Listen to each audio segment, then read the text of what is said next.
ভক্তি আর বিশ্বাসের শক্তি যে কতটা গভীর তা এই ছোট প্রাণীটিকে না দেখলে বোঝা যায় না।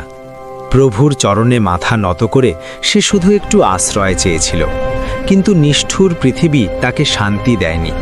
একদল মানুষ লাঠি সোঁঠা নিয়ে তাকে তাড়া করল, যেন তার প্রার্থনা করাটাই অপরাধ ছিল।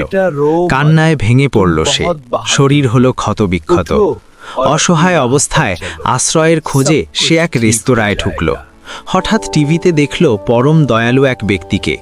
গুরুদেব বললেন, ভয় পেও না, আমি তোমার সাথে আছি।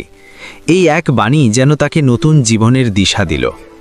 ট্রেন বাসের দীর্ঘ পথ পাড়ি দিয়ে সে পৌঁছালো একটি গাছতলায় বাজারে। অবশেষে তার স্বপ্ন সত্যি হলো। সাক্ষাৎ পেল গুরুদেবের। গুরুদেবের মমতাময় পরশ তার সব দুঃখ ভুলিয়ে দিল। গুরুদেবের আশীর্বাদ নিয়ে সে শুরু করল জীবন সংগ্রাম। আড়ত থেকে মাছ কিনে বাড়ি বাড়ি বিক্রি শুরু করল।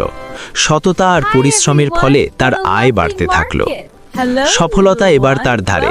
জমানো টাকা দিয়ে সে তৈরি করল নিজের বিশাল এক বাজার, ভেনাস মার্কেট। চলাফেরার জন্য কিনল দামি প্রাডো গাড়ি।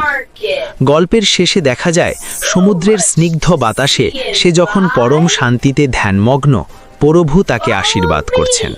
এটাই ভক্তির জয়।